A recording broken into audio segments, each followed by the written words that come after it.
ऐसे बंद वैसे भी नहीं करोगे, लगाते रहना। लेकिन एक ट्रू ब्यूटी होती है। किसी कवि ने लिखा, अंग्रेजी के, मैं नाम भूल रहा हूं, शायद विलियम वर्ड्सवर्थ, किसी ने लिखा है, ट्रू ब्यूटी, वास्तविक सौंदर्य, जिसको भगवान जानकी जी को देखने के बाद कहते हैं लक्ष्मण जी से, लक्ष्मण जाओ सुविलो की अलौकिक शोभा। हम जानकी जी के दैहिक सौंदर्य से नहीं, अलौकिक सौंदर्य, तो वास्तविक सौंदर्य से भी हमारा परिचय हो। मेरा कुल कहने का अर्थ इतना था। और भगवान धूल से सने हुए लगते कैसे हैं?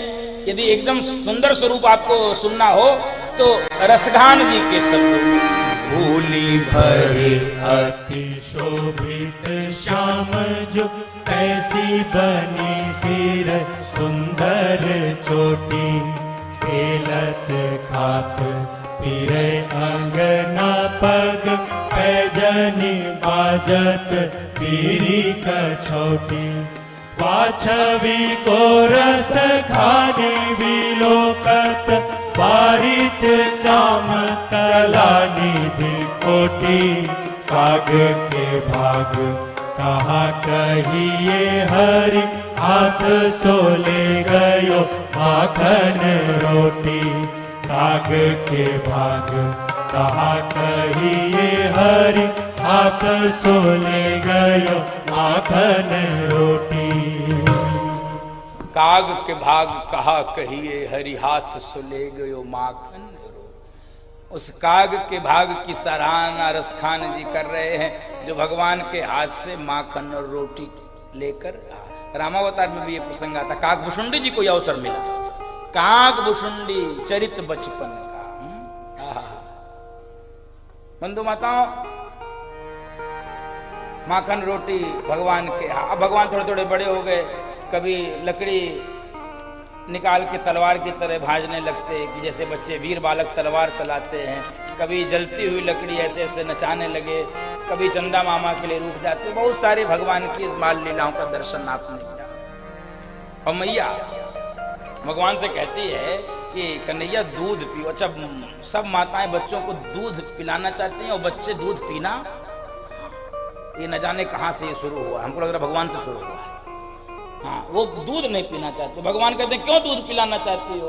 कहते हैं दूध पियोगे तो कुछ ना कुछ समझाना पड़ता है। जैसे हम लोग तो कुछ ना कुछ समझा, तो कह रही कि तुम्हारी चोटी बढ़ेगी। चोटी, बाबा सूरदास ने कहा है तुम्हारी चोटी बढ़ेगी। अब खूब दूध पिलावे, और भगवान को चाहिए माखन। कहने नहीं, माखन नहीं, दूध पीने से क्या होगा? कहे चोटी बढ़ेगी, चोटी बढ़ेगी। महीनों दूध, सालों दूध। तो एक दिन भगवान ने देखा मैया चोटी तो बड़ी नहीं, तो क्या कह रहे हैं? मैया मैया कभी बढ़ेगी चोटी, मैया मैया कभी बढ़ेगी चोटी। कितनी बार मोही दूध पियत भई, कितनी बार मोही दूध पियत भई, यह अजहू है छोटी। मैया यह अजहू है छोटी, मैया मैया कब ही बढ़ेगी चोटी, मैया मैया कब ही बढ़ेगी चोटी। क्या कहती हो? तू जो हदी बल की बेनी जो, तू जो कहती बल की बेनी जो, है लंबी मोटी। मैया है लंबी मोटी। काढ़त गुहात नहवाव चढ़त गुहाता नवावत जई है, नागिन सी हुई लोटी मैया कबहू बढ़ेगी चोटी। मैया मैया कबही बढ़ेगी चोटी। मैया मैया कबही बढ़ेगी चोटी। भगवान कह रहे हैं तो इसीलिए बार बार दूध पिलाती है कि तेरी चोटी बलराम जी जैसे मोटी हो जाएगी और इतनी मोटी हो जाएगी कि नागिन जैसी हो जाएगी और भूमि पे लेटती रहेगी। लेकिन इतने वर्षों से दूध पिलाई, हुआ क्या? काचो दूध पियावत पची पची, काचो दूध पियावत पची पची, देती न माखन रोटी। मैया देती न माखन रोटी। सूर श्याम चिर जीवो तो भैया, सूर श्याम चिर जीवो तो भैया, हरिहल धर की ज्योति मैया कबहू बढ़ेगी चोटी। मैया मैया कबही बढ़ेगी चोटी। मैया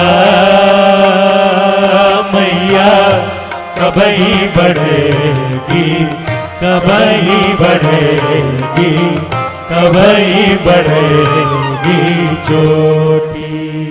बार बार कच्चा दूध पिलाती हो कि चोटी बढ़ जाएगी, चोटी बढ़ जाएगी, और माखन देती नहीं हो।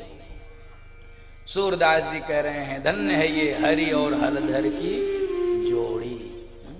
क्या कवियों ने भाव परोसा है। बंधु माताओं, ये किसी सामान्य कवि, भगवत प्राप्त कवियों के द्वारा ही लिखा जा सकता है भगवान की लीला। सामान्य लोग नहीं लिख सकते। और वैसे भी कवियों को ब्रह्मा कहा जाता है। जैसे सृष्टि का निर्माता ब्रह्मा है, कवि भी ब्रह्मा कहा जाता है। अपारे काव्य संसारे कवि रेखा प्रजापति, यथस्मै रोचते विश्वम तथेदम परिवर्तते। काव्य जगत का, काव्य सृष्टि का ब्रह्मा है कवि, जो चाहता है अद्भुत आनंद भर देते। मैया कबही बढ़ेगी चोटी। तो माखन रोटी नहीं मिल रहा तो भगवान ने सोचा चलो अब माखन रोटी मांगने से नहीं मिल रहा तो चोरी किया जाए, और यहीं से माखन चोरी की लीला प्रारंभ हो गई। बोलो माखन चोर भगवान की जय। कुछ लोग देश में नए नए विद्वान उत्पन्न हो रहे हैं। मेरे पास वीडियो लोग जानबूझ के भेजते हैं कि आप बताइए ये वीडियो आया, आप इसका क्या समाधान करेंगे। मैं कोई बहुत विद्वान तो हूं नहीं, मैं क्या समाधान करूंगा। लेकिन लोग अपने ही वाणी में विरोधाभास बोलते हैं, अपने ही वचनों में। एक लोगों ने कहा बताइए ये भगवान माखन कब खाए, कितने मूर्ख लोग होते हैं देश में, क्या लीला बना दिया भगवान की, कहाँ गीता में कहाँ वर्णन है। तो इस देश में केवल गीता ही ग्रंथ है क्या? तो ये भागवत पढ़ो तो पता चलेगा उसमें माखन चोरी की लीला है कि नहीं। और दूसरी बात, गीता इस जगत को कैसे प्राप्त हुई? गीता का वर्णन कहाँ है? गीता का वर्णन कहाँ है? किस ग्रंथ में? महाभारत में। किसने लिखा? लिखा किसने? भागवत किसने लिखा? एक ही लेखक एक चीज सही लिखेगा, एक चीज गलत लिखेगा। ये कल्पना करने का विषय है। इस प्रकार के लोग ये समाज में ये ऐसा विरोधाभास उत्पन्न करा रहे हैं। वस्तुतः मैं बोलूं तो आपको अटपटा लग सकता है। They are patient of intellectual diarrhoea. ये बौद्धिक अजीर्णता के रोगी हैं। इनको भगवान की लीला में ये इस प्रकार से ये कौन इनको छूट दे दिया ये पोस्टमार्टम करने की? ये भगवान की लीला है, हमको तुम कौन समझाते हो भाई? हमने तुमसे पूछा क्या? इस प्रकार के ऐसे भेद बुद्धि लाकर ये ठीक नहीं है। महाभारत के भीष्म पर्व में ही तो गीता जी हैं, व्यास जी के द्वारा प्रकट हुए हैं। ये भागवत भी व्यास जी के द्वारा। 18 पुराण, 18 पुराणेषु व्यासस्य वचनद्वयम्, परोपकाराय पुण्याय पापाय परपीडनम्। बोलो भक्त वत्सल भगवान की जय। प्रभु को लगा कि अब आइए इन ब्रज बामाओं के मनोरथ को पूरा किया जाए। आइए दर्शन कीजिए कि ये जो ब्रज की गोपियां हैं इनके मनोरथ को पूरा किया जाए, घर में जाकर इनके हम दर्शन इनको दें। तो भगवान की बाल क्रीड़ा है, सारे ग्वाल बाल इकट्ठे हुए। भगवान ने ब्रजवासियों से कहा चलो आज नया खेल खेलेंगे। ब्रजवासियों ने कहा कौन सा खेल कन्हैया? कहे आज से खेलेंगे चोरी। ब्रजवासियों ने कहा अरे कन्हैया तेरो दिमाग ठीक है कि नहीं, अब तू चोरी खेलेगा? कह रहे भैया वस्तु की चोरी नहीं करेंगे, खावे पीवे की सामान की चोरी को चोरी नहीं कहते। तो क्या चुराएंगे? माखन। तो ग्वालों ने कहा तेरे घर 90 लाख गैया, तो माखन की काय कमी पड़ी है? 90 लाख गैया तेरे? कहे अरे हमारी छोड़ो, हमको नहीं कमी है, श्री दामा को देखो। भगवान की तर्क शक्ति। इसलिए भगवान कृष्ण से बड़ा अधिवक्ता कोई मैंने नहीं देखा। अधिवक्ता जो होते हैं ना, एडवोकेट, वो भगवान कृष्ण से बड़ा कोई एडवोकेट नहीं हुआ। आप वो भजन आपने सुने होंगे, वो कौन सा भजन है वो? हाँ, मैया मैं नहीं माखन खावे। अब कितने तर्क दिए हैं, आप जो वकालत पढ़े हैं सोचिए। जज भी अपनी कलम तोड़ देगा। बंधु माता कोई बहस सुनेगा अगर भगवान कृष्ण की कि हम कैसे चले गए, हम कैसे माखन चुरा लिए? भोर भई गैयन के पाछे मधुबन मोहि पठायो। और कैसे हम भोर होते ही जब हमको तुम भेज दिए तो हम कब गए माखन चुराने के लिए? और सुनो, कहती हो चलो चुरा लिए, माखन कहाँ लोग रखते हैं? ऊपर। और हमारा हाथ कितना बड़ा है? जज पागल हो जाएगा, मैया पागल हो गई। ऐसे तर्क भगवान ने रखे बंधु माता। तो प्रथम अधिवक्ता है भगवान। भगवान ने कहा मेरी चिंता छोड़ो, ये जो श्री दामा है देखो एक एक हड्डी का हो गया, एक एक हड्डी का हो गया। और हम लोग गो सेवा करते हैं और गोरस माताएं मथुरा में बेचाती हैं। भगवान की तर्क शक्ति देखो। और मथुरा के लोग गोरस खा के पहलवान हो जाएंगे और हम लोग फिसड्डी, हम लोग एक एक हड्डी के। इसलिए गो सेवा जो करे गोरस पर उसका अधिकार है। हम गाय की सेवा करते हैं, माखन मिश्री हमको चाहिए, बात खत्म। और वैसे भी भगवान ने कहा कि खाद्य वस्तुओं की चोरी को चोरी नहीं कहते। खाने पीने अपना सब लोग बचपना याद करिए एक बार, कुछ ना कुछ जरूर सब लोग चुराए। नहीं होगा तो क्या बिस्किट ही चुरा, फ्रिज खोल के कुछ न कुछ चोरी, यानी छिप के जो कर लिया जाए वो चोरी है। तो इसलिए तो सबको बात अच्छी लगी भगवान की। हाँ बात तो ठीक है कि हम लोग गौ सेवा करते हैं, गोरस हम क्यों ना पावे, मथुरा में बेचा दे, मथुरा के लोग पहलवान हो जाएंगे, हम फिसड्डी रह जाएंगे। तो कह ठीक है। तो भगवान ने कहा सुनो, तो चोरी तो करना है गोपियों के यहाँ, लेकिन आज पहले सब लोग अपने अपने घर में चोरी करके आओ। हाँ, चैरिटी बिगिंस एट होम। हाँ, अपने यहाँ से शुरू करो भाई, ऐसे नहीं होगा। अब सब ग्वाल बालों ने कहा है तो मुश्किल, लेकिन फिर भी सब गए अपने अपने घर में। बंधु माताओं चोरी किए सब, कुछ सफल भय और कुछ विफल, और कुछ को तो इतनी मार पड़ी है कि पीठ सूज गई। अगले दिन इकट्ठे हुए, कहे कन्हैया तेरो बात में पढ़ के ओ इतनी पिटाई भई है, कुछ सफल हुए कुछ विफल। तो भगवान ने कहा अच्छा सुनो, तुम लोगों को चोरी करना आता नहीं, आज से मैं खोलूंगा एक कोचिंग सेंटर, वहां पर मैं तुम लोगों को सिखाऊंगा चोरी करना। तो भगवान ने चोरी का एक स्कूल खोल दिया, बाल गोपाल चौर विद्या प्रसारण मंडल। उसमें बोर्ड लगा दिया, बाल गोपाल चौर विद्या प्रसारण, कि हम यहीं से चोरी की विद्या आपको सिखाएंगे। पहले ही स्पष्ट कर दूं, बाद में क्यों रस भंग करूं। ये माखन चोरी जो है ये किस चीज की चोरी है, समझ लिया जाए। वेदांत की दृष्टि से अर्थ समझ लेने पर लगता है कि भगवान ने ये लीला क्यों। माखन दूध का सार होता है। क्या होता है? सार। तो भगवान क्या ग्रहण करते हैं? सार। आप कर्म कितने करते हैं ये महत्वपूर्ण भगवान के लिए नहीं, उन कर्मों का सार ग्रहण करते हैं भगवान, इसलिए वो माखन ग्रहण करते हैं। माखन चोरी यानी आपके कर्मों का सार। बहुत उटपिटांग कर्म हम लोग करते हैं, भगवान नहीं, आपका जो सार्थक कर्म है, जो सार है, उसका ग्रहण करते हैं। बाकी दूसरा क्यों? जैसे हम लोग कर्मों को करने के बाद कर्म फल को इकट्ठा कर लेते हैं, उसको देना नहीं चाहते हैं।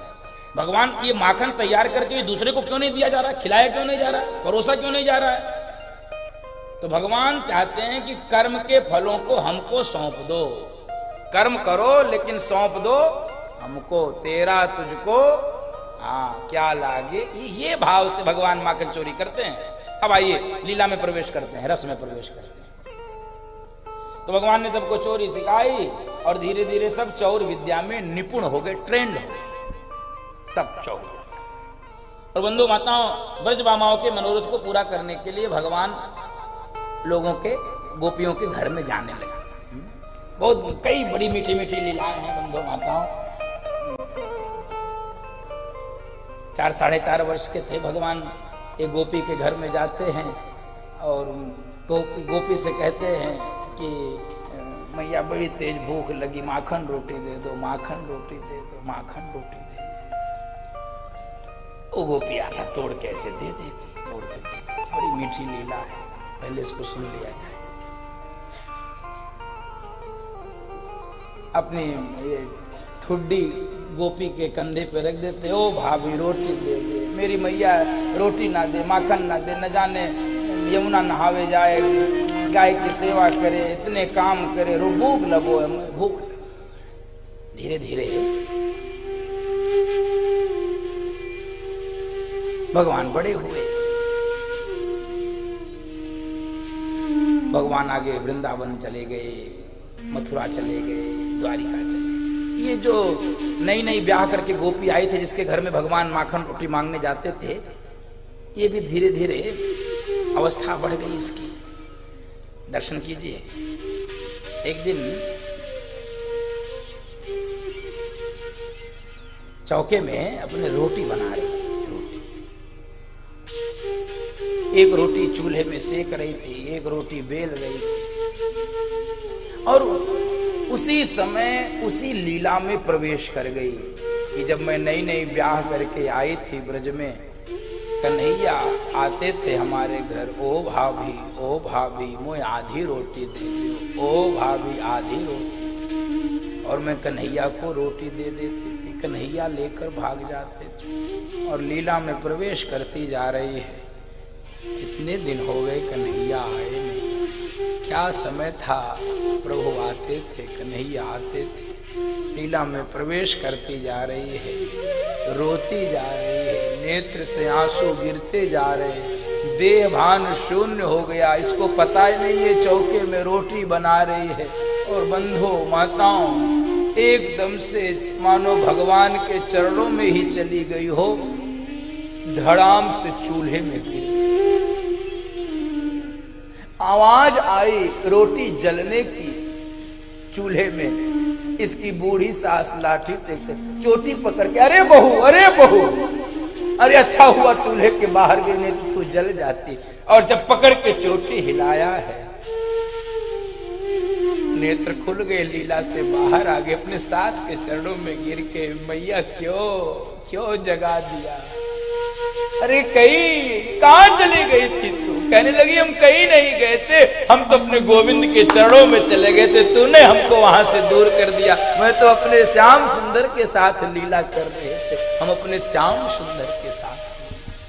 बंधु माताओं, भगवान ने ब्रजभामाओं को जाकर उनके मनोरथ को पूरा किया। ये ब्रजभामाएं चाहती थी कि गोविंद का दर्शन किसी न किसी बहाने होता रहे, किसी न किसी बहाने होता रहे।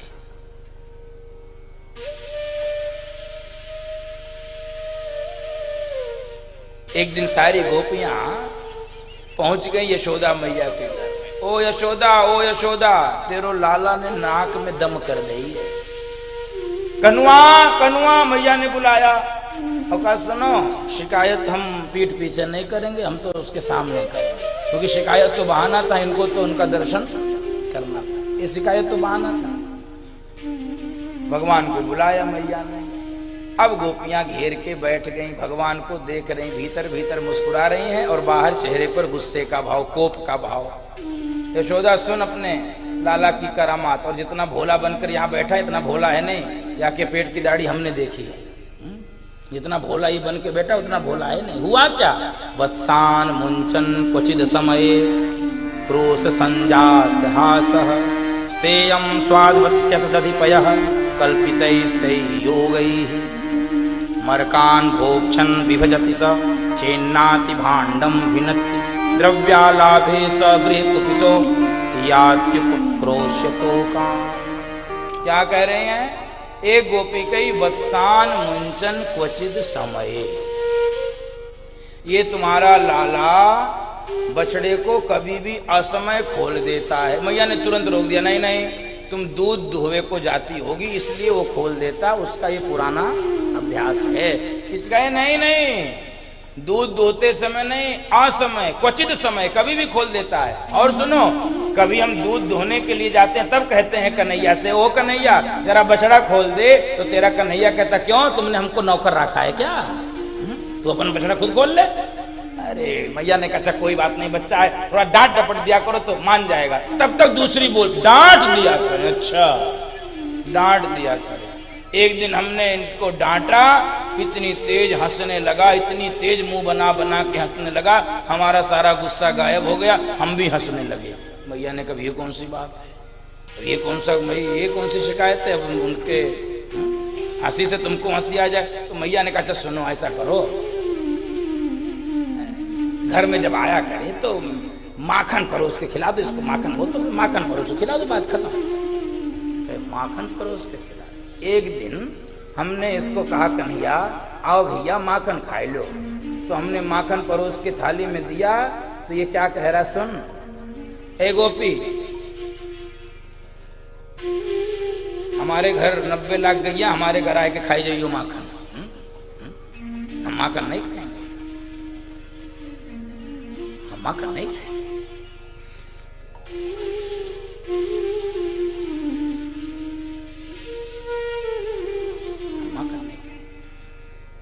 हम तो से परोसा माखन नहीं खाएंगे। तो गोपी ने कहा सुनो, जब परोसा हुआ नहीं खाओगे तो ये चुराते क्यों हो? परोसा हुआ नहीं खाओगे तो माखन चुराते क्यों हो? तो भगवान कहते थे सुन गोपी, चोरी का माल खाने में मजा ही अलग है। तो परोस के देते हैं तो खाता नहीं और कहता चोरी का माल खाने में मजा ही। तो मैया ने कहा सुनो ऐसा करो, तुम माखन इसकी पहुंच से दूर रख दिया करो, छींके में बांध दिया करो, तो माखन पाएगा ही नहीं, बात खत्म, माखन पाएगा ही नहीं। तो गोपियों ने कहा मैया तू जितना सीधा समझ रही हो ना अपने लाला को, सुन लो, एक दिन हमने माखन छींके में बांध दिया, कन्हैया घर में पहुंचा, चारों तरफ देखा, माखन नीचे नहीं दिखा। ओ गोपी होशियार हो गई, माखन ऊपर टांग दिया, सारे ग्वाल बालों को बुला लिया, अपने सखा मंडली को, न जाने कौन सा पिरामिड बनाया इसने, नीचे एक गोला, उसके ऊपर 4-6 गोप ग्वाल, वो बीच में एक गोला, फिर एक तीसरा गोला, और सबसे ऊपर तुम्हारा कन्हैया अध्यक्ष बन के बैठ गया और पहले स्वयं माखन खाया। हमने कहा कोई बात नहीं, चलो खाए की चीज है, सब खाए। फिर सखाओं को खिलाया, गोप ग्वालों को, मैंने कहा कोई बात नहीं, ये भी खा लिया। जब सबका पेट भर गया, न जाने कैसी आवाज निकाला कन्हैया ने, जितने ब्रज के बंदर थे सब हमारे घर में आ गए, सारे बंदर ब्रज में सबको माखन खिलाया उड़ा उड़ा के। और सुनो बात यहीं तक नहीं, बंदरों का भी जब पेट भर गया तो बंदर बर्तन सूंघते, उनकी आदत होती है, तो बंदर बर्तन सूंघते थे तो नाक सिकोड़ लेते थे। कन्हैया ने कहा यार दरिद्र को घर है ब्रज में है, सड़ा मक्खन रखती है, बंदरों ना ही खाए। और तेरा कन्हैया सारे मटके फोड़ के चला जाता था। मैया ने कहा कनुआ, भगवान ऐसे एकदम से बैठे हैं। एक गोपी कही अच्छा रुको, अभी तो मेरी बात सुन लो पहले, चलो माखन चोरी करे फिर भी ठीक, हमारे घर में तो एक दाना गोरस नहीं। एक दिन कन्हैया मेरे घर में आया, खूब घूम घूम के मक्खन खोजा, मक्खन नहीं दिखा तो कह रहा ये ब्रज में कौन दरिद्र का घर है जिसके घर मक्खन ना हो, उसको दरिद्र माना जाता है। तभी मेरी बिटिया चारपाई पे सो रही थी, कन्हैया ने देखा उसकी चोटी बड़ी लंबी थी, और न जाने क्या सूझा, कन्हैया ने तेरे मेरी बिटिया की चोटी चारपाई में बांध, और जब चारपाई में बांध दिया तो भागते हुए बड़ी तेज से बोला हौवा। अरे मेरी बिटिया को लगा हौवा पकड़ लिया, हौवा पकड़ लिया, वो बड़ी तेज उठी तो चोटी के साथ चारपाई भी उठ गई। अरे यशोदा तेरो लाला में नाक, तो मैं अपनी बेटी को समझाया, अरे बिटिया कोई हवा नहीं है, ये नंद को छोरा ही ब्रज में हवा बने फिर रहो है, ये नंद को छोरा ये हो हुआ नहीं।